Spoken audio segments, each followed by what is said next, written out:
Hello and welcome to Test Your Might, episode 98. Here on the interwebs, the best, the premier, the only video game debate show that I've ever seen. And we've got a lot to talk about today. You know, we've got the Game Awards later on this week. We've also got Super Mario trailers and simulator games that are just coming in batches and bundles. But first, if you're watching us on YouTube, make sure you hit that like button, subscribe, bell notification, let us know you're there. Remember, we are youtube.com/@whatthefunpod now. We have that name set in stone. Also, if you're listening on a podcatcher of choice, make sure you leave a review if you haven't already. That really helps us out, especially on Apple iTunes.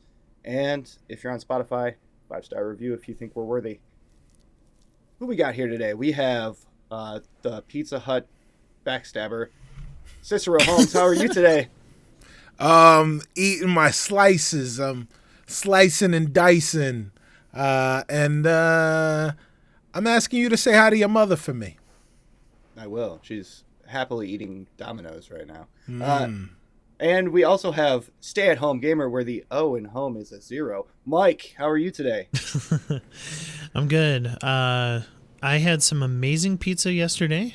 It was from a restaurant in Madison called Lucille, and it was wood-fired deliciousness. Right. Was it Wood-fired not Lucille's? Little Richard. It was Lucille? I think it's Lucille. It might be Lucille's. Who knows? Well, Lucille Little Richard as probably in- Nobody loves knows. that place. Nobody knows. The name of B.B. King's guitar. Also true.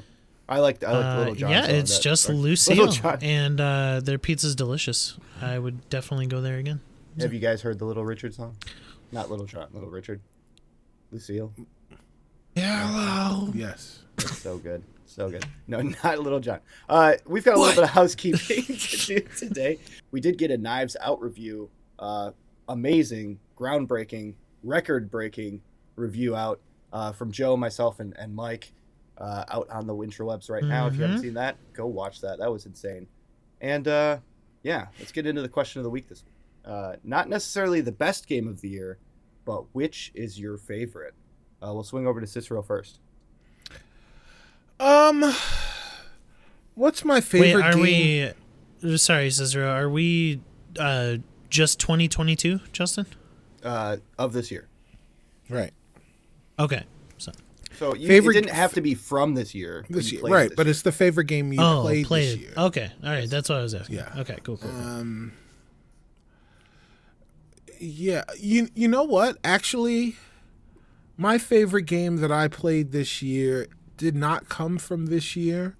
But it's not my game of the year, and it is Ghost of Tsushima. Very good. Okay. I didn't get Did a you beat it? PS5. I got a PS5. I did not beat it. I have not beat it yet. But it is fantastic. I got a PS5 this year, early part of this year, and I was waiting to play Ghosts. I was waiting until I got a PS5 to play it, and it was definitely worth it. It is a beautiful game. The controls are incredible. It's very, very open worldy. But it's a great game with actually pretty interesting multiplayer as well. Mike, how are you doing over there? I'm doing good. How are you? I'm doing great. How are you doing over there? Okay, that's good. I'm doing good. How you doing? I'm doing okay. How are you doing over there? All right, I'm doing good. More and more Boston each. Yeah. Man, this is a hard question. Because I've played more games this year than I have in a lot of years past. So I'm very grateful. Just because sinking my teeth into more video games nowadays, which is nice. So, oh man, I don't think it's my game of the year, but it might be the most fun and my favorite that I've had this year, and that's Pokemon Violet. I like. I would hope you it's guys. not your game of the year. You guys, like it might even be my game of the year come 2 weeks when we hit the mighties, you know. But we'll see. Again, this is we're talking, you know, let me speak to my 1999, you know, my 1998, 1999 self. you're playing an open world Pokemon. It's the best thing in the world. It's so cool. It's completely broken. Yeah, It's not. I've had no issues besides frame rate. So, yeah. So I'm having a blast. I think it's super fun. And don't yuck my yum, Cicero. Been teaching my kids that. All right. I'm going to go with a game that is not nominated at the Game Awards, but was, I think, my favorite. And I've played a lot of good games this year, but this one's going to be Power Wash Simulator. I feel like this was the most fun I've had, the most hooked I got on a game, the most satisfying I was while playing the game. You know, a constant ding every time you got something clean completely. It was really fulfilling, and it really kept me at a state of tranquility, and I really liked it. So Power Wash Simulator, definitely a calming experience, and didn't get mentioned during the Game Awards. Yeah, but we'll talk about that later. What have we been playing currently? Back over to you, Cicero. You know what? Another game that I've been having fun with is Call of Duty. Both Call of Duty Modern Warfare 2, 2022, the sequel, the reboot, the remaster. But not only have I been having fun with the Warzone update, which is free to play. Everyone, if you're a fan of shooters, you should definitely download the Warzone update, not necessarily for the Warzone Battle Royale, but for the DMZ mode, which is Escape from Tarkov, and gains ambition or gains some influence from all sorts of other games in that kind of genre, but it is still a very, very compelling mode using the Call of Duty engine, which really, honestly, in first-person shooters is second to none. The Warzone Battle Royale mode is just as good as it's ever been, if not maybe even better. But even the multiplayer is ridiculously good. The hook of building, working on your guns and trying to get camos and doing all that stuff and playing with your friends, all of those things are as addictive as they've ever been. And the game just sounds and moves and reacts better than it ever has. So that's primarily what I've been playing. But other games is sports ball, some hockey. I didn't get any Chellin this week. My friends were playing, but I didn't play. A little bit of football. They've actually, since the last time we spoke, they have put out an update that fixed the franchise mode. Too bad it's in week 15 that they've actually finally fixed. So you can draft now? So yeah, we can actually run a draft without it crashing. We haven't run a draft yet because life got in the way, but hopefully, knock on wood, it will work when we finally do get there. Which is to say, we'll have, like, last season we started late because they didn't put out an update, but we went through, I think, 10 seasons of football. This year we might go through, we haven't gotten through our second season yet. Yeah. So it's, really, really disappointing from EA with regards to their updating. More baseball. I'm still playing baseball, even though baseball season's over. The game is super good, and I'm trying to do as much as I can before the next version comes out, and I have to start all over, which is disappointing. And that's about it. Oh, and Marvel Snap. I'm losing now, but I'm building my decks. All right, I'll jump in here. I'm also playing Call of Duty. I have tried multiplayer for the first time, which, yes, that does mean I purchased the game. I do have it now, and DMZ is still just as fun as it was day one. I'm enjoying it. That is where I primarily am. Like Cicero said, it is a very good mode, and it's only getting better with every update and every patch they bring out. Have a crew, we go in, have fun, usually get wrecked, but we have fun doing it. It's the stories you tell. And definitely tried some cool proximity chat things with fans or friends. Fans are stream sniping you. You're just proximity chatting. Well, it seems like it. Other than that, I have been playing a game that didn't look too good when I first saw it. but did pick it up due to a friend's recommendation, and that would be Vampire Survivors. Yeah. I have So good. destroyed this game, and I am 8 unlocks away from completing it 100%.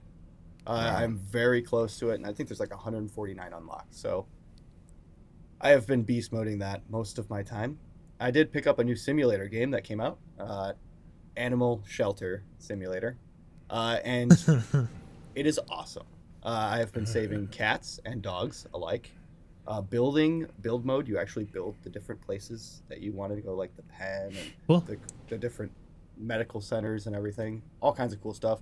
And then you take pictures of cats or dogs and put up them in ads and sell and give them to people, that families and homes that need them or want them.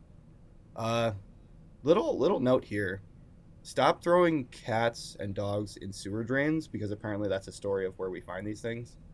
So people out there, take care of your pets. You don't want them coming please. after you. Yeah. There you go. But it's awesome. Families send you pictures afterwards. Like the kids draw pictures of the cats and stuff. Cool. Huh. Interesting first-person simulator game. Definitely a job. You're doing it. You're selling or healing cats, fixing dogs, and making them right for a new home. Really cool. Other than that, Marvel Snap as well. Still playing that. Finished the Wakanda season pass, and now I'm just collecting extra crap for it, I guess. Yeah. And yeah, that's what I've been playing. A little bit of everything. I don't have any of the Dusty D's today. Unfortunately, I didn't get around to playing any of the old school games that I have. It'll be back, I promise. Can you say Dusty Discs from now on instead of Dusty the D's? triple D. 3Ds. 3Ds. Yeah, 3Ds, the triple Ds. Go ahead, Mike. Okay. Thank you, host. But you're not allowed to use the word Pokemon. I've been playing Pokemon. Yeah, I mean, it's pretty much all I'm Pocket playing. Monsters, that would have been funny. Yeah, so again, Pokemon it's just so fun. Yeah, just leveling up my Pokemon.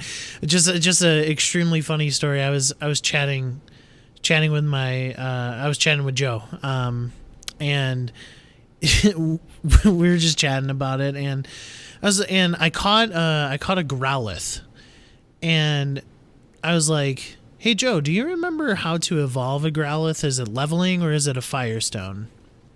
And like we just did not know. We didn't know. I see your Pokemon counter, so yeah, I see it. Anyway, so we're literally chatting about it, and it was so funny. The next Pokeball that I picked up from the ground was a Firestone. So wow. like we were literally talking about it, and then I picked handed one to you. immediately. Yeah, I picked one up immediately, and so I'm like, oh hey, I could just try it. And turns out you level a Growlithe with a Firestone, and he is now an Arcanine, and he is awesome. Yeah, it's again open world. It's my childhood dream to play this type of Pokemon game. So. Today, guys, I did something today that is ripe with nostalgia and the novelty of it. I played Tony Hawk Pro Skater 1 and 2 split screen with my son. Oh, and right. it was epic. Did you destroy him? Well, we just free skated, so like we were just free skating throughout and just having fun. The We paint were mode in that game, or is that the third one? Where you I don't know paint if the it is in ramps? this one. I'm not sure. But yeah, we were just free skating, like having a good time. It just brought so much joy. Like he was so happy that he was playing Tony Hawk with me, like split screen. Like, yeah, it was such a trip down memory lane. And yeah, we were playing the Minnesota map from Tony Hawk 1 where taxis destroy you if you run into them. And so he would just bust out laughing whenever he would see my character fly because a taxi just straight up destroyed me. Played a little bit of Vampire Survivors and then Marvel Snap. I didn't buy the season pass, but I did finish it, so got all the free rewards, and I'm now in the free section and stuff. So yeah, I've been messing around with some decks recently, and it's really, really, really fun. So All right. Awesome. And that is what we've been playing. We get to go into our namesake here right away. We've been doing this formula, and it has been working out fine. Test your might. Cicero, you're ready in the hood? Let's go. Let's go, Mom's I don't lasagna. have a hood. Mom's lasagna. All right. This is not going to be a remix, even though it's the first of the month. We're going to have to spring that on you guys later on this month. There you go. Is that a beret? It used to be my cushions that were on the. Actually, it's a hairpiece. Oh, okay. I'm balding. All It's a right. toupee. LeBron James in it. Now, I am implementing a new trick rule here. And it's What? not the surprise quick attack. My rule is called Uno Reverse. Uh-oh. And I'll tell you about it if you choose to use it.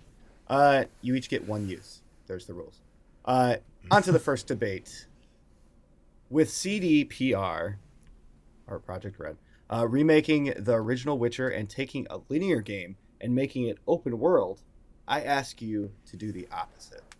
I want you to take an open world game and make it into a linear game. Pick a number 1 through 10. And scream it out. 4. Dang it! I was literally thinking 4. I'll go 9. Okay, Mike wins because my number was 7. Very All right. close. Very close call. Okay. All right, No Mike, Price would you is like Right to go rules on that first one. or second? And would you like to use your Uno Reverse for the night? I'll go second. Okay. Cicero, go ahead. Yes. All right. So I'm taking an open world game, and I'm making that open world game linear. I am going to take the game Dead Island. Okay. All right. You want to go, or you want Mike to give his answer and then come back to you?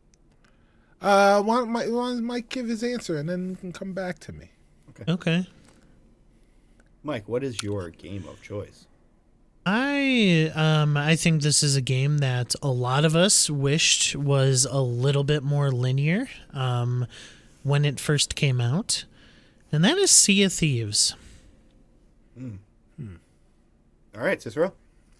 Why? All right. Well, why Dead Island? Yes, why Dead So, Island? so Dead Island is a really cool game, and one of the things that was great about Dead Island was that you could go to places on the island that clearly you were not ready to tackle, and attempt to tackle those things. And some people found that challenge invigorating. But I say that there is a story that's missing in the game of Dead Island, or there's a story that you miss in the game of Dead Island when you tackle the game in an open world format, and they'd have a better chance of telling that story if they made the game more linear. Okay. Mike? Sea of Thieves. Yeah, so Sea of Thieves, one of its strengths when it comes to it is, creating your own story, but there is a lot of things that people struggle with. Me personally, I struggle with creating my own story. So it would have been nice at the start of Sea of Thieves for it to be sort of a more of a linear focus. And they did find some success with that, with the Disney collaboration with the Pirates of the Caribbean stuff. And so they did find some success with giving it a little bit more linear focus. And I think a swashbuckling pirate adventure in this sort of vein where you are able to, get with a crew and you're able to travel the seas, do the boat stuff, do all the sails and stuff. When there's a hole in the boat, you fix it and stuff. All of that, just in a linear focused story. I think that one of the things that Sea of Thieves struggled with, especially at the beginning, was certainly content, but also a lack of focus. Like you had a bunch of missions that you had to go on and go do in order to get currency, in order to get better boats or whatever. And what a linear game would have done is it would have brought it to a good finite story, one that is challenging, one that you're not stopped by other people because of PvP, and just like a awesome pirate adventure that you can experience linearly. I think that in that case, I think I probably would have continued with Sea of Thieves if it was this long sort of like campaign pirate adventure. Cicero? Yeah, so I mean the wonder of or what you can make of Dead Island as a story-driven game is something that would make it a little bit more unique, and in the ways that like it could have been an action version of The Last of Us, right? In the same way that you wind up crafting weapons in The Last of Us to take out the freakers and the clickers and all of those things. You could have been doing similar types of things in Dead Island with a group of friends. And that's what could have made that game great. And if you make it more linear, you could ramp up the challenge, and you could have you and your friends really go through and have an amazing adventure. And that was something that was really kind of missing from that game. And it made the game a little bit more chaotic. And if they could have given it a little bit more focus, that would have made again the chance for a really compelling story. And that's something that was missing. Mike's idea of a not necessarily story driven, but a more closed off version of Sea of Thieves sounds good in principle, but I think part of the magic of Sea of Thieves is it's a sea, right? And so you can go out and be the swashbuckler that you always wanted to be with a crew of people. It doesn't really make a lot of sense to tell me I'm a swashbuckler, I'm a pirate, I can do whatever it is that I want to do, except I've got to do it on these rails, right? So, he talks about the Disney Pirates of the Caribbean collaboration. This sounds like Pirates of the Caribbean, which is a great ride, but there is never any danger or any sense of like fear or anything. It's just a ride. You know that it'll begin and you know that it'll end, and you know the twists and turns, because you're on rails. And you don't want to be on rails as a pirate. You want to be able to explore as a pirate. Mike, go ahead. I mean, you are assuming that my game is going to be on rails. There are plenty of linear games that have big maps that you can also explore. It's not necessarily open world, but there's different levels. Different level designs can be big, not necessarily on rails. There's a difference between on rails and linear. And I want to go back to your original point. Like a linear Dead Island would not be unique. You already made my point there. You said that there is Last of Us. Even to a certain extent, there's Resident Evil. There are linear focused zombie games. When have we ever gotten a linear focused pirate game? I really can't think of one. And the only one that comes to mind is Assassin's Creed Black Flag, and that was completely open world as well. And so it would be awesome to have that tight linear focus, not on rails. There's going to be big level design that you are able to swashbuckle, as you said, and go through the level and just do your missions, do your tasks that you need to be doing, and have a good story focused, linear pirate game. We've never gotten that. That is what's not unique. we've never gotten a linear pirate game. At least in my memory. I could be wrong. So Assassin's Creed is linear at first. As the more you open it up, okay. the more you open it up, the more. Cicero, this is going to be your our last rebuttal. Right. Over to Mike. That was my rebuttal. My rebuttal was just a point of fact that Mike is wrong. But what he is right about is that yes, there have been games like Last of Us and Resident Evil, but like those games, right, that exist and have had the space to flourish and make their way from video game to other genres. Dead Island has the opportunity to do that as well, but where those games differ from Dead Island is the cooperative version of it and how it is more action oriented. It is not as much a horror game or a environmentally tense game as it is an adrenaline rush. And that's the difference between Dead Island and the games that you mentioned. And I think there is space for a linear type of game in that arena. Okay, then I will just go ahead and play what is arguably a masterpiece in Left 4 Dead 2, and if I do want a different experience, then I'll play Back 4 Blood or the original Left 4 Dead. Those games already exist. There is 0 linear pirate games.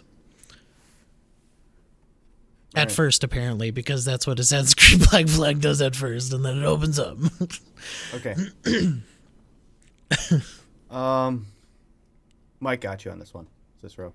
Right. I feel like that final jab was pretty tough to recover from, even if you had time. And he did valiantly fight back against the open world on rails statement that you made. So I feel like Mike won this one. It's one for Mike. Right. Thank you. This is one of them that I'm going to get because I don't even know what this next one's going to be. So, all right. Well, with simulator games coming out much more often and most being around about working specific jobs, it is your job to pitch me a new job simulator game. Lots of jobs. Focusing on a single job. Should have a job counter. Which would make a fun and unique game. So pitch me a new job simulator game. Mike, you get to choose if you'd like to start or finish on this. And if you'd like to use your Uno reverse. I'm going to use my Uno reverse card. Okay. Mike, would you like to start or go second on this one? I'll go second. Okay. But Uno'd. Okay. Cicero, what is your job? Just My job? The job is Pizza Maker Simulator. Okay, Mike, what is your job? Construction worker.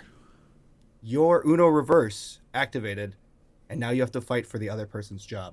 That's what I knew exactly what it was, and I knew exactly what it was. Mike, okay, you have right. Pizza Maker Simulator, and Cicero, you have Construction Worker Simulator. Okay, Cicero, go ahead. Yeah, so the beauty of the construction worker is that there's so many different jobs that they can do, just like Power Wash Simulator, right? So you go into Power Wash Simulator, and the first thing you do is you're cleaning off a car, but then you go and you're cleaning off like a whole house, and you gotta, then you're doing a playground, just like that with the construction simulator. So you'll start out like, all right, well maybe we're putting up a wall in a house, we're doing that kind of demo, and then the next thing you're doing is like maybe a shopping mall. You're doing the construction on that. You're cutting the boards. You're putting the bricks together. You're building the frames. You're doing all of those things. The last stages, you're building a skyscraper, and you're building it level by level, going through and doing all of the jobs to make sure that the work is done completely right. Mike, Pizza Maker. So, I Uno reverse this, right? And now I'm gonna reverse my personality as well, because I'm gonna be Cicero, who was trying to pull some shenanigans and play to the heartstrings of the pizza maker himself in Justin, our judge, our adjudicator this evening. And maybe this will hurt me, maybe this won't, but I'm going to play into that. Okay. Pizza Maker Simulator. It sounds awesome, actually. It does sound like a cool time to, get behind the counter at a Domino's, of course, and make the pizzas, make the pies for the customers that come to order. But one of the things that I'm going to clue our listeners into, and one of the things that I very well appreciate, the What the Fun family chat here, is that Justin sends us TikToks and videos and pictures of all of the fantastic creations that he creates at Domino's. And I think that in this Pizza Maker Simulator, you would be doing this position and you are able to do what Justin does, right? You are able to try out different foods, different combinations, different ways to make pizzas. And that's what the exciting thing about this is. It's not just you're making a pepperoni pizza. It's not just you're making a cheese pizza. It's also you're bringing in your own unique style and how you want to make your Domino's, how you want to make your, one of the famous pizza places in Madison area is Ian's Pizza, right? Or Milwaukee area, right? Like they have a bunch of different creations, and that's what this is about. You have what I think also is that development wise, this game is a little bit easier to make than a construction worker because obviously, as Cicero already pointed out, construction worker is doing odd jobs here and there. And certainly that can be developed, but you're having a succinct sort of tight development cycle where you just have to create the ability to make pizzas, throughout your day at this simulator position. You're doing your own startup pizza place. It's going to be create your own stuff. And you're going to be able to really experiment with the kind of toppings and the kind of pizzas that you want to make. All right. I want to come in here real quick and just let you guys know that publisher Big Cheese Studio did come out with a game called Cooking Pizza Simulator in the past. But also, WFK Games came out with Construction Worker Simulator. So both those are null. I'm going to continue the argument and keep it going to the fact that both of them did have versions already out. Cicero, go ahead. So what I'll say is that the Pizza Maker Simulator on the surface sounds great, but delicious, one might say. Right, but you would like a good slice. It's a little thin. And so like there's no place to go from making the pizzas. So you've made some pizzas, you've changed up some styles, you've done some things, and then you see how people like it. And that's the game.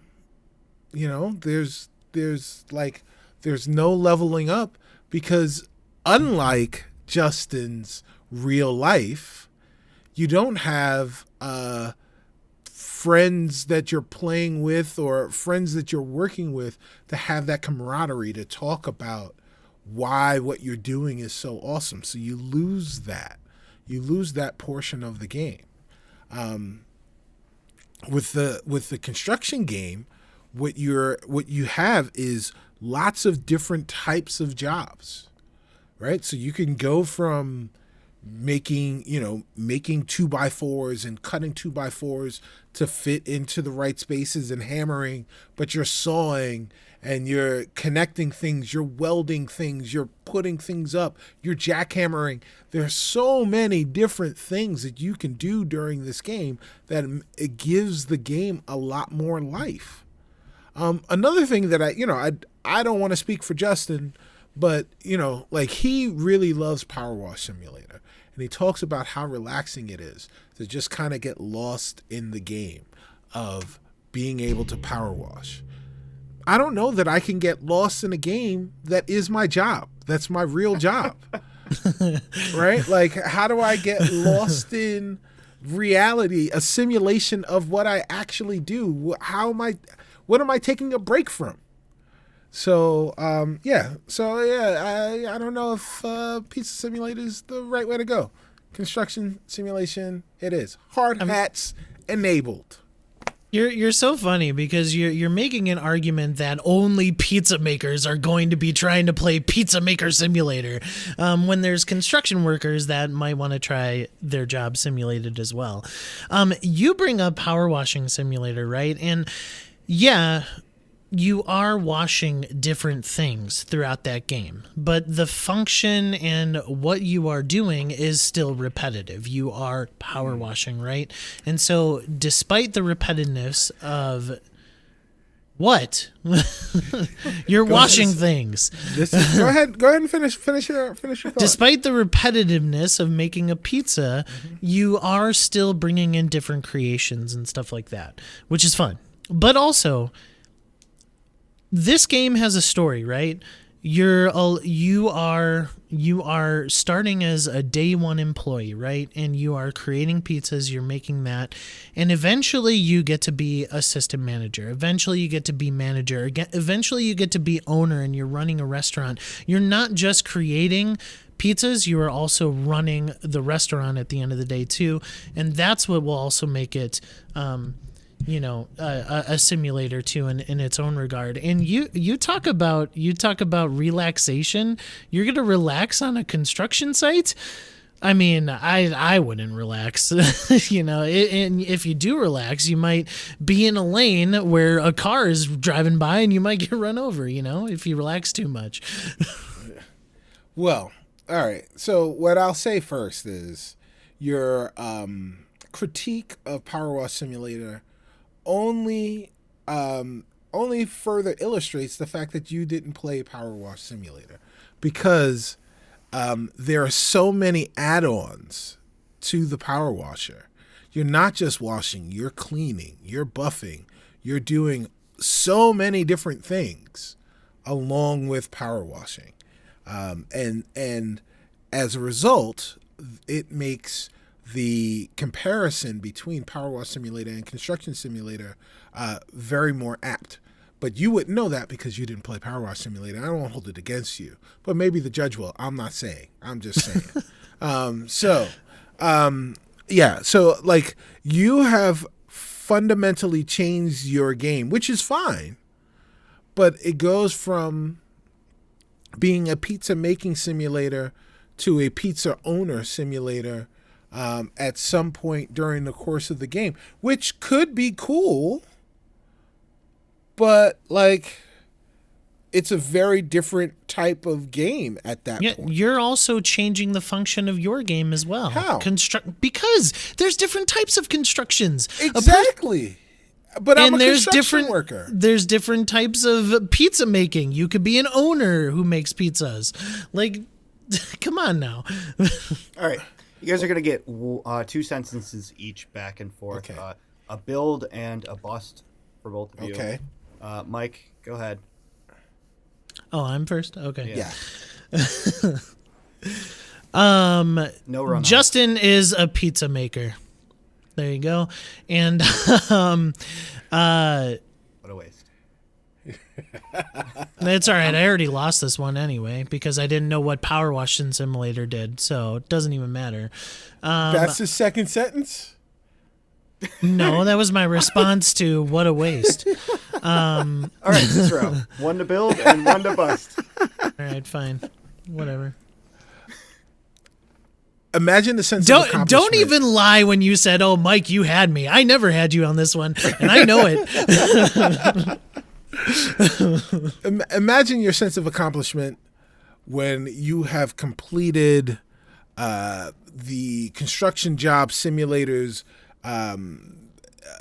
comparison of the Empire State Building. You're sitting at the top of it, and you're looking down at something that you had a hand in and building.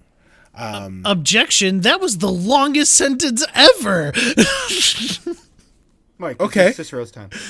Right. I'll count that as both his sentences. I'll count that. There you go. You're kidding. Just give him the win already. Let's move on. So, Mike, I am the most unbiased here. So me working at Domino's did not matter. When you stated that you were going to be a pizza manager making pizza, that would change the game, because in what way if you want to keep it focused around pizzas? It's not restaurant owner. Cicero said it best. Cicero, construction workers have many different tasks. You win. Thank you. All right. That's one each. So do managers. I knew I lost that one, so. It had nothing to do with the Power Wash Simulator argument, by the way. Right. But thank you for defending it, Cicero. No problem. All right, on to the third one. The You'll never know. The Game Awards are on Thursday. I know. I've been known. All right, the Game Awards are on Thursday. Yeah, that was a bad sentence. I understand. And some games aren't listed as Game of the Year nominees. Which game should have been nominated, and why would it have won? Cicero, would you like to save your Uno reverse for the end, blind fight, or would you like to use it here? I am going to save my Uno reverse for the end. Okay. Because I'm going to go first and say the game is Tunic. Oh, okay. Mike, what's your game? Yeah, game that he didn't even finish. Oh, you're funny. Hang on. I mean, the reason he didn't use it is because he knew that is what I was picking. Vampire Survivors. Okay. Cicero, go ahead. Why Tunic should have won Game of the Year? Because it created a Zelda game. Like, man. So what's cool about Tunic is Zelda in 2022 in the same way that Zelda was Zelda in 1985 or 88 or whatever it was when it came out. No one knew the rules, but everyone knew how to play. And Tunic is the exact same way. It's the same genre. It is a Zelda-like or a Metroidvania, whatever you want to call it. But it does all of the same things, and the mechanics that they use are brilliant in the same way that Zelda was brilliant for its time. This is the way that you take a genre and respect the genre, but innovate on it in ways that make it great. Tunic was a fantastic game this year. All right. Now, I do want to let you know, guys, before you continue, you are fighting against the other person's game for Game of the Year, right, and also the 6 nominees that are actually there. So God of War, Ragnarok, right, Elden Ring, Plague Tale. Why is yours better than those as well? Sean, or Mike, go ahead. Okay. I wish you didn't say that, because now I think both of us are at a disadvantage about arguing against Elden Ring and God of War. It's an even disadvantage, though. I guess. So, first of all, Cicero never beat Tunic. He does not know what truly makes that game special, at least to its fullest extent. And so I really don't know if he is the best person to argue for Tunic being Game of the Year, especially over God of War and Elden Ring, and all the others that won't even be considered, even though they're on the list. I can almost guarantee it. Anyway, I digress. Too late. Vampire Survivors, what is key about Vampire Survivors is, first and foremost, it's just popularity, and it's word to mouth, and it's just excitement around the game. There are social media posts on the daily talking about different builds that people have created, talking about different moments that they have had. I don't think that there has been a game outside of Elden Ring as socially big as Vampire Survivors. I think Elden Ring probably scratches that itch more, but Vampire Survivors really has hit the cultural zeitgeist, in a really, really big way. But also, the game is masterfully created. It is 2D pixel art that is really eye-popping. It's awesome. It's really cool to look at. But also, it is so simple in its design. You play with one stick. That's all you have to play with. You play with the left joystick and it's literally just movement, and your character is in like an RTS sort of way, always attacking on a timer. But what is really cool about it is that they've created a system that adds different elements to this. How do you want to build your character? Do you want to build him to be a tank that could take a lot of damage? Or do you want to be light on your feet, have a lot of movement, but not necessarily a lot of armor? Or do you want to just be a complete powerhouse? Like the variety that you have in Vampire Survivors makes it a game that you continually want to go back to. And I think that is what makes things Game of the Year worthy. It is a game that you want to pick up again and again, and that is all that you're thinking about. And that's what Vampire Survivors does. Now, if Pokemon did not come out, Vampire Survivors is what my mind would be on right now. And honestly, there's still a part of my brain that's like focused on Vampire Survivors. I just want to get back to the game, continue building my character in a way that I want to see what type of builds work. I want to see what type of structure in my just in my overall stats work, not necessarily my weapons. I think that Vampire Survivors needed to be on that list. To be fair, I think Tunic or Vampire Survivors should have been on that list to represent a movement in the gaming industry where the Game of the Year nominee is not just AAA open world stuff. Like Tunic and Vampire Survivors deserve to be on that list.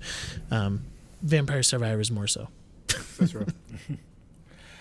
Yeah, Mike said a lot of stuff. I agree with a lot of the things that he had to say. The one thing that I will say, again, going back in defense of Tunic over Vampire Survivors and the 6 nominees, is that while Vampire Survivors does have the word of mouth, right? Like that it really has been growing from this grassroots movement of word of mouth and recommendations from lots of people.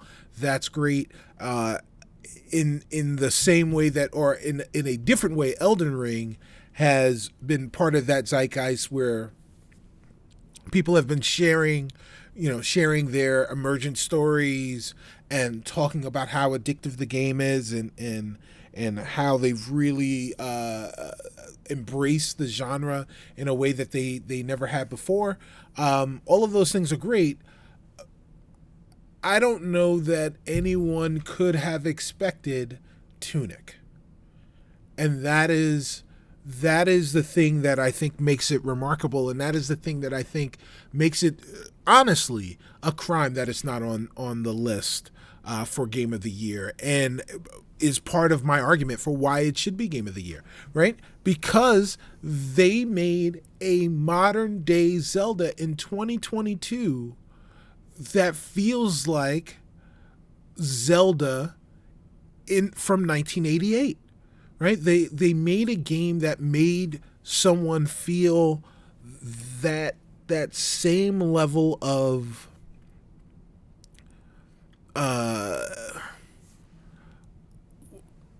not necessarily wonder, right? But also I guess there is a part of it that is like a Souls-like, right? It is kind of like Elden Ring, right? Where when you do die, you have to go back and get, you can get your stuff and you kind of learn how to play via trial and error, along with catching the different pieces of the manual as you're going around through the world. But like, that's what Zelda was when it first came out, and like I don't think that can be understated, how difficult it is to recreate like that at a basic level without feeling like you're just completely stealing from the adventure genre, right? That Zelda effectively created.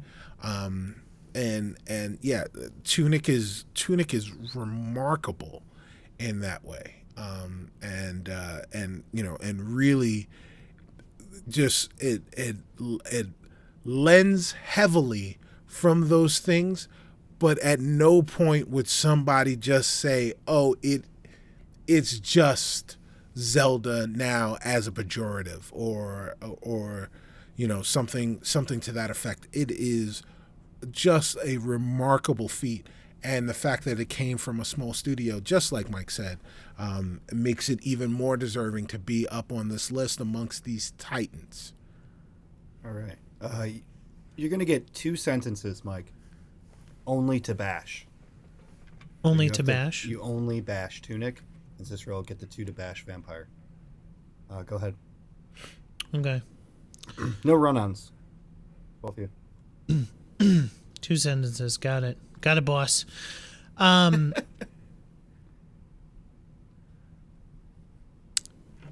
Despite Tunic, I am agreeing with Cicero that despite Tunic having the remarkable, Zelda sort of feel to it, there have been more games that have been akin to that same style. I think of my game of the year last year in Death's Door that also has a similar vein, and there's nothing else like Vampire Survivors. Okay. Vampire Survivors is too out there for people to get. As a result, I don't think, even with the amount of people saying to play it, enough people will play it for it to get the type of recognition that it needs to win Game of the Year. All right. The votes are in. It's anonymous. It's anonymous. Anonymous. Anonymous. Anonymous. Unanimous. No, it's anonymous. It's synonymous. Mike, I think this comes back to the first thing you said. You were talking about accessibility and how easy it is to pick up and play with one joystick. I think that's what threw it over for you. Accessibility is big on it. Yes, there are a lot of Zelda likes. Tunic is a unique one and one of a kind for sure. But nothing is like Vampire Survivors. CW, here he is again. Right. All right, that's 1 for Mike again. That's a score of 2-1. Cicero, you're trailing here. Uh-oh. I'm going to ask you right away. Do you want to use your your Uno reverse? We got to. You don't have to if you don't want to. But if you want to, you can. Oh, no, we got to. I'd like you to choose movie or game. I'm going to choose game. All right. The discussion is about... So that means he has movie, right? What? You got to let the host host. Okay. I'm just confused about this Uno reverse card. Let the host tell you. You chose game. Right. Okay. The debate topic is about Dr. Jones and Indiana Jones coming out in the near future. Which will be better? The movie or the game? And Cicero, since you did Uno reverse, you have the movie. Mike, you have the game. Cicero, go ahead. Yeah, the movie is going to be better because Crystal Skull was such a turd. They will make sure that this one will kick a lot of rocks. Mike, go ahead. There's no quick attack here. You can take as long as you want to talk about how turdy the Crystal Skull was. All right. I do not approve, though. So, that it's not that it is a turd. No, you don't approve that it. I enjoyed the movie. I was one of the okay, all right, still a turd. But so one of the things that I believe will set this argument apart is actually an interview that I listened to the other day with I forget the YouTuber's name, but he got the chance to interview Todd Howard. And Todd Howard, as listeners might know, is the Bethesda. Yeah, he's one of the Bethesda figureheads, I believe. Not the CEO, but one of like the top dog as far as producer, right? He's directed, Fallout 4, all the Skyrims, all the Skyrims, all the Elder Scrolls, I meant. But anyway, he is also the executive producer of the new Indiana Jones game coming from Machine Games, makers of the Wolfenstein series, I believe. And the reason that I believe that the game is going to be far superior than the movie is because Todd Howard was talking about the vision that he had for an Indiana Jones game 10 years ago. And that vision he pitched to Lucasfilm, and they denied him. That same vision he pitched to Disney, and they approved it. And the reason why I bring that up is because when you have an intellectual and creative mind such as Todd Howard, who has had this vision for an Indiana Jones game for this long, I don't think there's going to be an issue with execution. I really think that he's going to galvanize the troops, as Stephen A. Smith would say from First Take. He's going to galvanize the people at Machine Games and create an Indiana Jones game that is going to be memorable, and also one that is going to set itself apart from its counterparts in like Uncharted or Tomb Raider. I really do think that this is going to be leagues above those. Maybe not Uncharted 4. I've never played Uncharted 4, so Uncharted 4 I know, and Tomb Raider, Rise of the Tomb Raider, two of my favorite games of all time. But I really do believe that with the IP that Indiana Jones is, I think this game is ripe for success, and Todd Howard and the team at Machine Games are going to execute it so well that I think that it has just a better foundation than the movie. Cicero. Man, I don't know how the game could have a better foundation than the movie. The game has no DNA, right? Like, it has no legacy. Whereas the movie franchise is a franchise where they've had 3 phenomenal movies and 1 movie that was not phenomenal, but was a story that was moving on, and they're going to take that story and they're going to take the parts that worked, the parts that they tried to make work that didn't really work quite as well as they wanted to. They're going to refine those. They're going to put so much money into effects. We're going to be able to do all of the things that we need to do, pass all of the torches that we need for Indy to pass it on to Mutt, or, Mutt becomes Indianapolis Jones. Who knows what it's going to be? But what I do know is that they are going to go out there and they're going to put together a film that is not a turd, because that is the mandate. The mandate is to go out there and make a movie that people want to go and see more than once. If Harrison Ford is, listen, I love Harrison Ford. He ain't got a lot of time left to do action movies. Dude's 98 years old, right? He ain't got a lot of time to do action movies. So if we're going to do an action movie with Harrison Ford, we better make sure that action movie is phenomenal and that people are going to want to go and see it multiple times in the theater, because it was just that good. And that's what this latest Indiana Jones movie not only will be, but has to be. All right. Just a fact check. He is 80. Don't freak out, fans. And he was born in Chicago, Illinois. Yes. Mike, go ahead.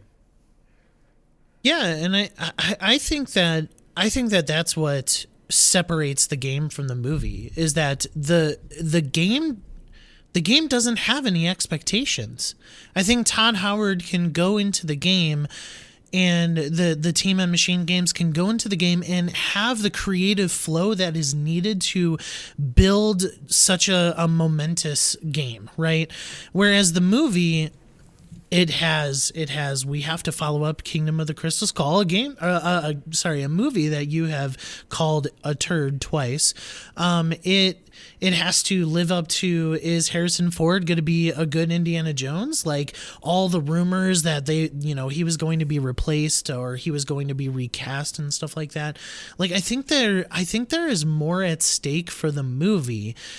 And one of the things that Disney does have a problem with is that they're going to be trying to set this Indiana Jones 5 up for the next movie, for the next sequel, for a next spin-off. And whereas Machine Games and Todd Howard, they're just going in with one succinct plan. Maybe that does spark a franchise, but they're going to create a concise, tight story, whether it's open world, whether it's open zone, linear, whatever. I think that the game just has more going for it, and a creative vision that has gone 10 years plus at this point, that I think it's going to be overall a better story, a better experience than the movie. All right. I'm going to give you guys one more rebuttal. Back and forth. Use it as you will. No sentence restriction. Okay. All right. Good. Mike keeps talking about this 10-year recycle as if it's a good thing. Lucasfilm heard the pitch and they were like, no thanks, right? And then you're saying the guy took the same pitch 10 years later and somebody's like, oh, okay, yeah, so that he has an idea that's 10 years old, and so now by the time we actually get to play it, that idea will be 15 years old. Now, I'm not saying, Todd Howard's a great dude. He's very talented. But, I don't know.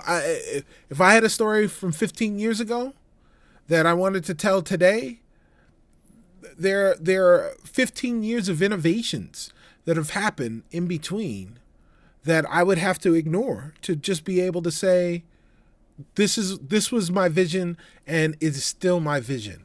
And I don't know if that's necessarily a winning vision that ignores any of the innovations that have come from your industry in between when you had this idea versus today. And that's something that I'd worry about, and I don't know if I were you that I'd necessarily be using that as a plus. Todd Howard's a plus, but I don't know if his idea is a plus.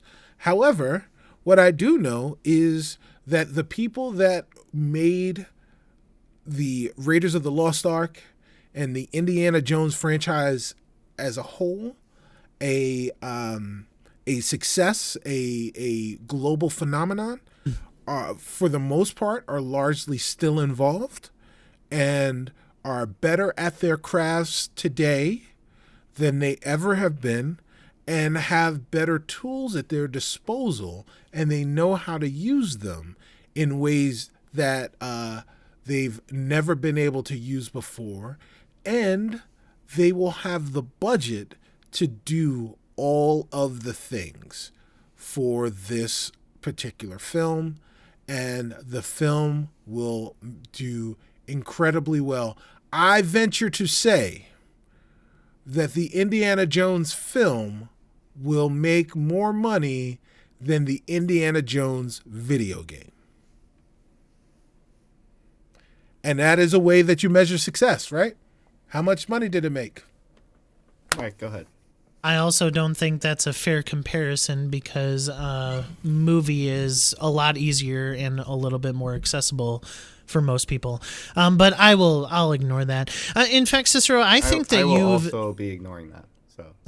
And Cicero, I think you've only bolstered my argument.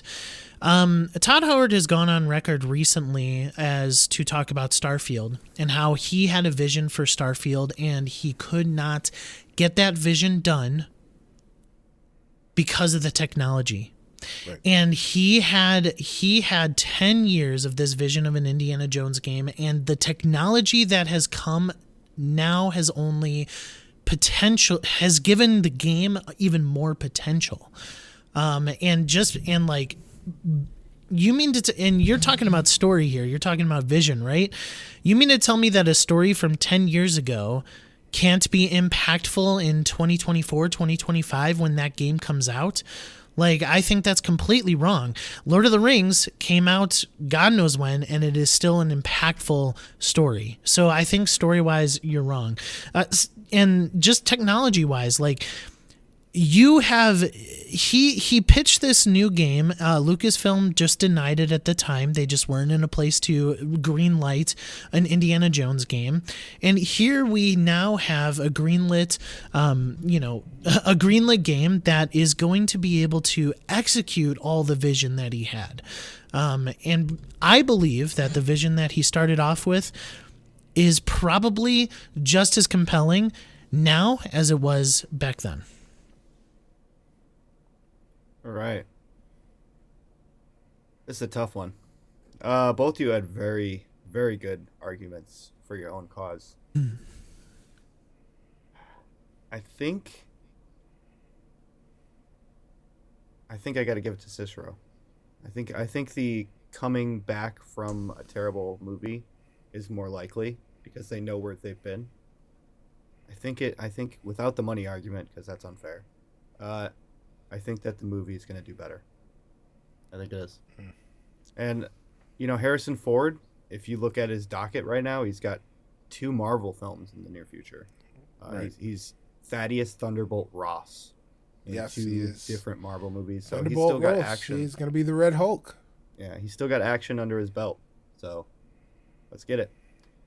All right, that ties it up. So that leads us into our Metacritic board for the evening. Go. This is a crazy one, guys. This is going to be a pirate game, slightly open world. Oh. I would dare say linear, Mike. Pirate game of the past.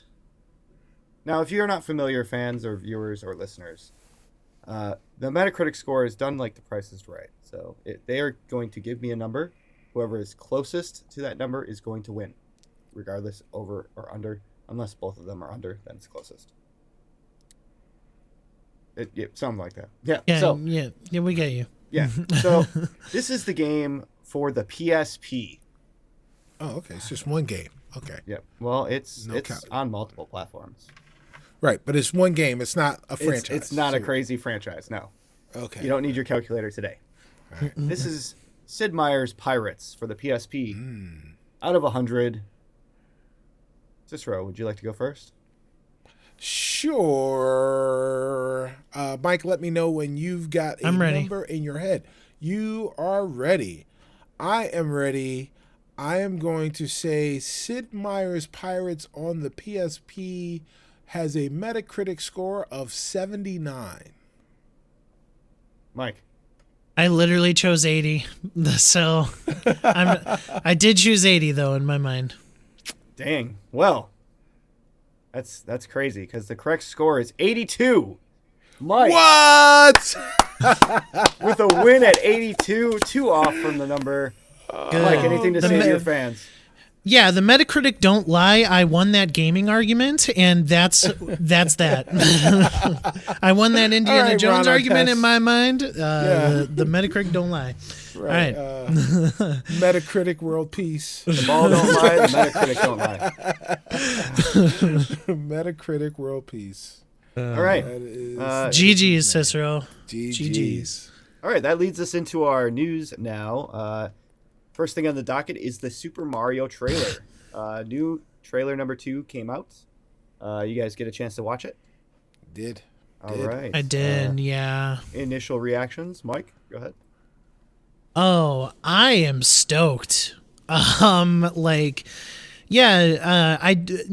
I don't allow trailers to stoke me too much, but I just really think they're doing this right. And yeah, just adding the different elements of the Mario universe, right? Like at the end of the trailer, you got Mario Kart, you got Smash Bros, at the beginning, like that sort of stuff, like its fight against Donkey Kong. So like, yeah, and I don't have any reservations anymore with Chris Pratt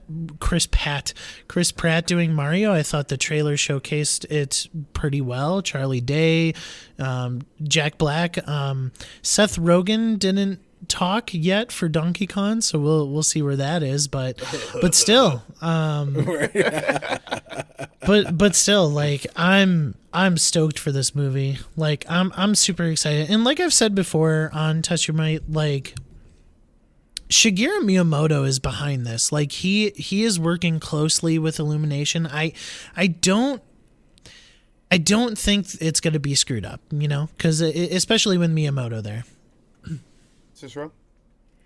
Yeah, it looks cool. I'm gonna go see it. It's like, but I don't know that the trailer made me more likely to go see it. But I will say that the trailer made me feel better about the decision that I've already made, right? Like that I am going to go see it, right? So there are more elements from the games that we love. If none of you guys have ever watched the original Super Mario Brothers movie, the 1993 one, yeah, this. I own that on DVD somewhere. You'll never get it on Blu-ray. Just because I might actually own it on Blu-ray. I'm not even sure. It's probably on Blu-ray. They won't 4K remaster it. It's not a 4K remaster. But nonetheless, that movie was as oh man, what's the guy's name that was in it that played Mario? Yep, it's on Blu-ray. Yeah. What's the guy who played Mario in the movie? Bob Hoskins. Bob Hoskins. Yeah, Bob Hoskins. He said it was the worst thing that he had ever done on his deathbed. On his deathbed. That was the thing that before he died, he says, I regret doing that movie. I don't think anyone associated with this film will make that type of declaration. And I definitely do see sequels coming in, but yeah, I think it's the type of self-aware humor that these types of movies need. I think of like the Lego Movie as a probably was a comedic reference for what they decided to do with this film. So I'm looking forward to it, and I hope it does well. Yeah, likewise, I am also looking forward to it. I am hyped, though, because the first trailer was all right, cool, a little bit of humor here and there. The second one really kind of like set it in stone for me. I'm ready for it. I'm really thinking it's going to be like Sonic. They're going to do it justice, and then hopefully in the future we'll see some crossovers going on. That'd be cool. Glad to see a little bit of Smash, and glad to see Mario Kart Rainbow Road. That was insane to see on nice 4K resolution. But yeah. On to our next topic. The Game Awards are this Thursday. They're going to be airing online, YouTube, Twitch, Steam apparently as well, at 7 p.m. Central Time. So we're going to discuss kind of like our predictions for the award winners and also trailers, because it's kind of like a big trailer. That's what it's known for, showing off new content that we didn't really necessarily be thinking about. So let's go over to Mike for the Game of the Year. Who do you think's going to win? We've got Plague Tale, Requiem, Elden Ring, God of War Ragnarok, Horizon Forbidden West, Stray, the indie, and Xenoblade Chronicles 3. I mean, let's be real here. It's between Elden Ring and God of War. I haven't played either. Well, I played a little bit of Elden Ring. I jumped off a cliff and died. So, yeah, there's that. Elden Ring is one of those that still intrigues me, but every time I heard somebody talk about how many hours they put into it, like, I just don't know. So right. I think it's going to be Elden Ring. I think it was just too big in the culture. I really do. Like Elden Ring almost hit like the Wii Sports sort of like thing where like everybody was buying it even though they're not into this type of video game, and I just think it's too big. Cicero. The only way that Elden Ring doesn't win Game of the Year is it's because it came out in February. Yeah. Right? Like region or recency bias. Recency bias. But outside of that, there are few things in pop culture that have the type of hypnotic effect over its, over the people that are fans of whatever that genre is, in the same way that Elden Ring did. Right? There was a trailer for one of the Austin Powers movies that came out the same year as Episode 1. It came out right around the same time, and the trailer said, if you only have to see one movie during this summer, you're going to go see Star Wars. And if you're going to see two movies this summer, you're going to see Star Wars twice. But if you see three movies, make sure you see Austin Powers, right?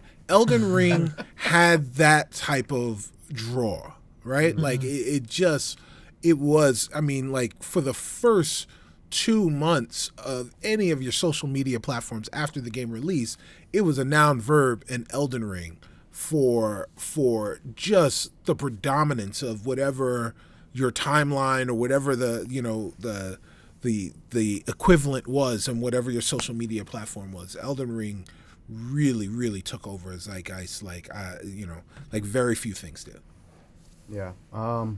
I'm gonna have to second and third that. I think Elden Ring's got it because I don't remember hearing anything bad when Elden Ring launched. Like, sure, God of War Ragnarok is great and fans love it and they're enjoying it, but there are some negative here and there talk about it. Different things like the middle is a little slow and different things that are spoilers, obviously, but like you didn't hear that about Elden Ring. The only bad stuff I remember hearing about Elden Ring is after they patched it. It took away like one of the builds that people were building up to, and like that was to fix the game so it wasn't completely cheatable, like too easy. And to be fair, we haven't played either of them. I know Justin got decently into Elden Ring, maybe like 10, 15 hours or something like that. Probably a little less, but yeah, it's the hype. Yeah, that's what it is. Yeah. Nothing really pulled fans like that in my book. And full disclosure, I will play God of War Ragnarok, but I am holding out until I get a PS5. So, all right, let's move over to the best indie category. We've got Cult of the Lamb, Neon White, Sifu, Stray, and Tunic makes its appearance. Which one's the best indie? Cicero, you first this time. Man, so I made an argument for Tunic earlier today, and I really do believe that Tunic should be up for Game of the Year. But Sifu was good. And, talk about something being different.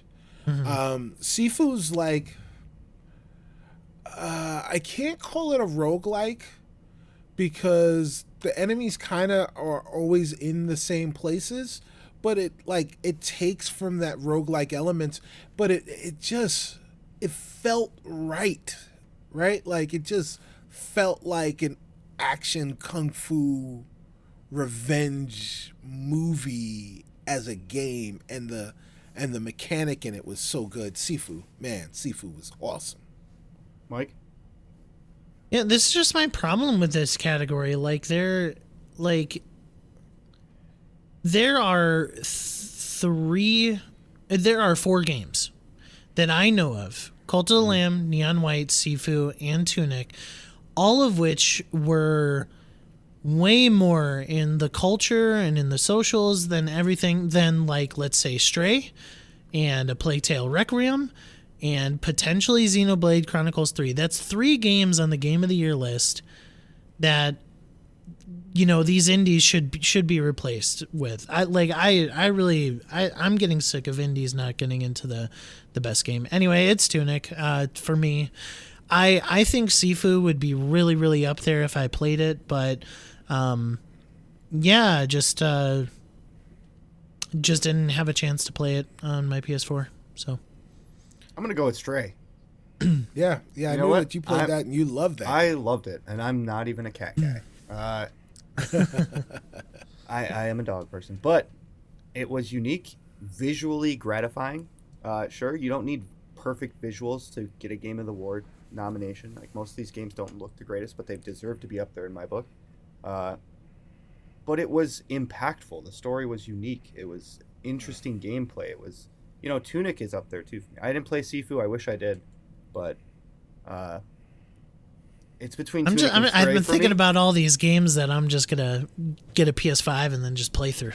Yeah, Tunic and Stray are up there for me, and Sifu, I understand why it's up there for you, Cicero, but Stray really takes the cake on all the elements for me. I think it's not a recency bias because Tunic is high on my list, but it's unique. It's something that I've never played before, and that goes back to that whole Zelda thing. Yeah, sure, it fills that nostalgia void, Tunic does, but Stray was something that was one of a kind. It was a masterpiece. Didn't need patches, didn't need fixes. It was easy to play. It was unique. It felt on rails for the most part, but it was a unique story that really impacted you. So, Stray for me. All right, let's go to a funny one. The best esports game. All right. Okay. Games that were played on esports. We've got Counter-Strike, still up there after this long. Yeah. Dota 2, CS:GO. League of Legends, Rocket League, and Valorant. Mike, you first this time. Or you know what? I'll go first. Okay. I'm going with Rocket League. I feel like out of all these, isn't Valorant the newest? But Yes. Yes. Rocket League really is a staple for sports games, and also for something that's really fun to watch. Something that anyone can track and understand, and really, it's a skill-based game. That takes time to learn. So, Rocket League. All right, Mike, go ahead. I think League of Legends. I think that us three, in this in this Discord room, have not even the faintest idea as to how big League of Legends is, and so I think it will go that way. If I had to choose of the games that I like watching, it is Valorant over all of them. So Okay. Cicero? I've watched a lot of Valorant. I've watched a lot of people play Valorant, and it's amazing. I've watched some competitive CS:GO. I've watched LOL stuff, and yeah, League of Legends is humongous in esports. But Rocket League is like basketball to me, right? Mm-hmm. Because I can go to the court and I can play basketball, and I can dribble a basketball, and I can shoot the basketball, and I can play on an NBA court, and do things with the basketball to play the game. Mm-hmm. But then when I watch NBA players play that same sport, I realize that the two of us are not playing. Even though we're doing the same things, we're not doing the same things. yeah. And I couldn't even tell you what the rules are in LoL. I know I can't play CS:GO the same way that these guys. I can't even play CS:GO with regular people playing CS:GO. I can't play Valorant the way that regular people play Valorant. But I conceptually understand what Rocket League is. I can play Rocket League, but when I watch competitive Rocket League, I'm like, I didn't even know the things that they're doing were possible. Mm-hmm. But they're doing them routinely, and it works, right? Like that is something that I can't even fathom, and it's just like basketball to me. So that it's got to be Rocket League for me. All right. That's good for our predictions for that sort. Yeah. How about video game trailer predictions? Games that we haven't seen much of or even knew about. What do you predict is going to make an appearance? Mike, you got any ideas? I think You can be I think it wild might or not. be. It's up to you. Yeah, I think it's a pretty sure bet. That Henua's Sacrifice sequel, or Hellblade, the Hellblade sequel comes out. Really? Or the trailer at least. Yeah, I mean they were originally at the Game Awards with their first trailer, so I think that's probably a surefire bet. I don't know, just like Nintendo really hasn't had a sort of presence too much at the Game Awards, so I don't know what they'll be doing. I think Xbox kind of wants to stay low potentially with all this Activision Blizzard stuff, to be honest. I don't know. I think Hellblade is a surefire bet. And then, yeah, definitely Last of Us show for sure. Yeah, I don't know. All right, Cicero? Anything? So we're gonna see the trailers for the DC games that haven't been released yet. So we'll get a couple of trailers for those games. We'll also get my out there prediction is not only will we get a Splinter Cell 20th anniversary trailer, but we will get a trailer for a new Splinter Cell game. All right. And a Starfield, another Starfield trailer. You will get Starfield? All right. What about Wonder Woman and Wolverine for the PlayStation? What about those two? Maybe something on their line? But I think my prediction is the Fable trailer we're looking for. I think we're going to get a Fable reveal. It's been way too long. We've talked about this. I'm ready for gameplay trailer. Something to wet our whistle, ready to go. Coming into 2023. Yeah, Fable. Don't hold it to the bank. Those are crazy predictions. But that's what we know, that's what we thought, and that's what we think. Okay. Onto the leaderboard. Our top 5 linear games to be remade in open world. So taking a linear game and making it open world. This was your idea, Mike. Do you have 3 Sure. ready to go? Go ahead. I do. So I sort of did a little spin on this, and a lot of it, the 3 are going to be like 2D games that I played as a kid that I would want an open world version of. I mean, those are linear. So one of them, although, is this year. So Teenage Mutant Ninja Turtles Shredder's Revenge. I would love an open world Turtles game. Like that would be sick. I would love it. Maybe they would make it like a Gotham Knights style that doesn't suck, you know? So who knows? We'll see. Also, the Mighty Morphin Power Rangers Sega Genesis game. Jeez. Man, I played the heck out of this game. And Is it SNES?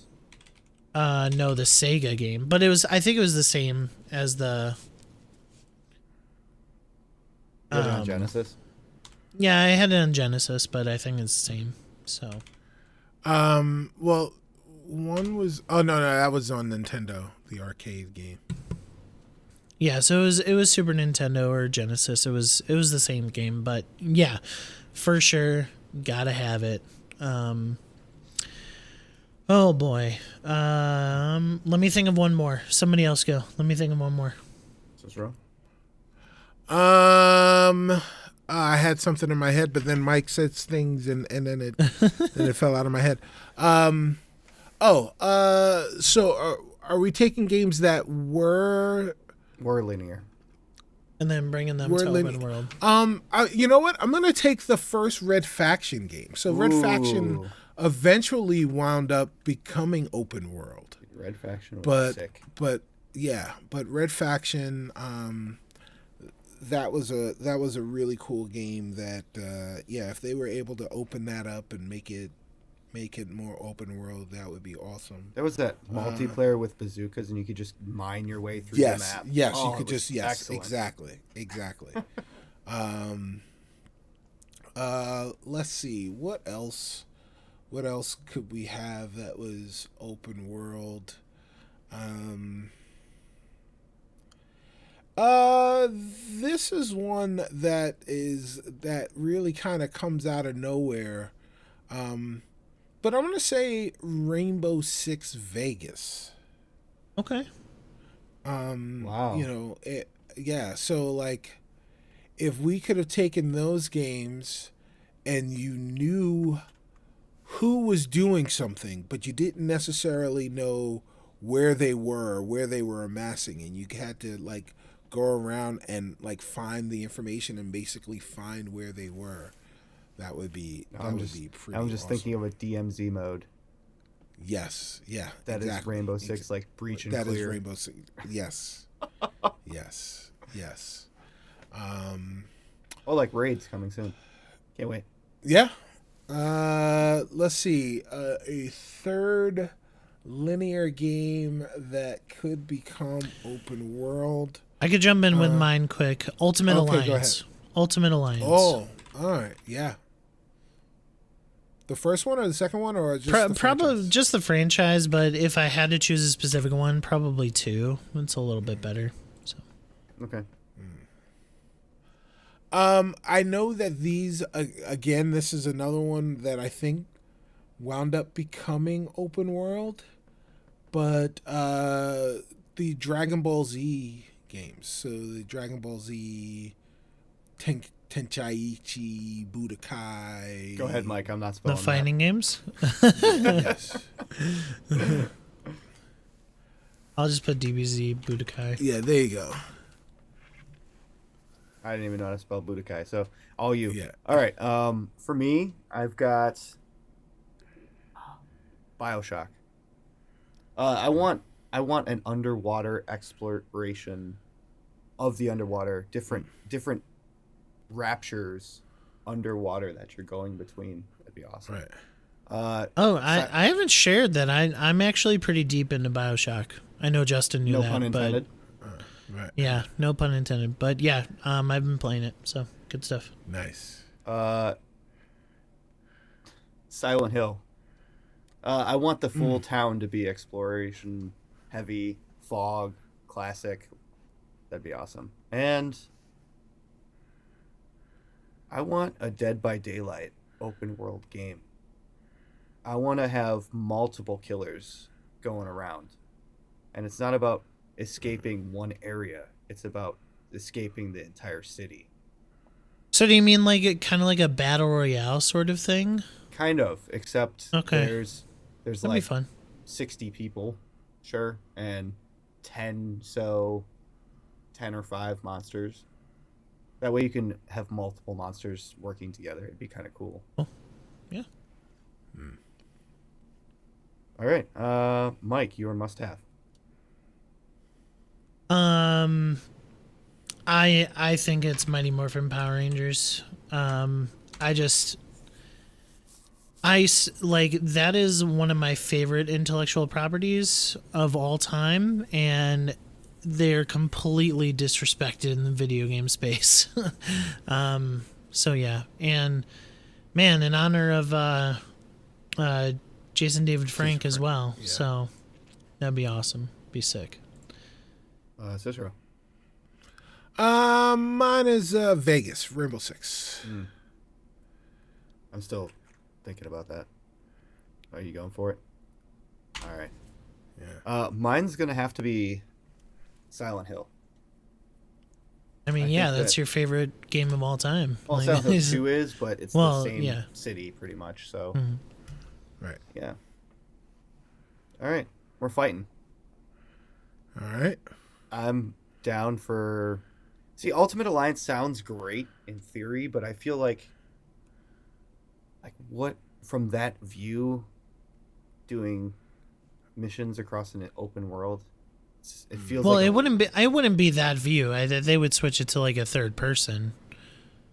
I don't think it would be like top down like that. It'd feel like a Lego game at that point, though.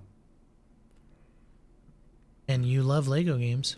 True, but I'd I much mean, rather see personally, Red I would Faction, personally I would for watch. sure. I would on my list. I would argue more for Shredder's Revenge. I just think that So, having like, an open world turtle game in New York City, that would be sick. what would be the art style though? Like, would it keep the pixel art, or would it be 3D? No, it would have to It'd be- switch to be like- 3D. Like, Like Shredder's Revenge, or I mean, you could probably bring out elements of it, but no, I think it would be more like cell shaded and stuff. okay. I don't know if that would sell. Been a lot of bad hits with cell It's shading. turtles though.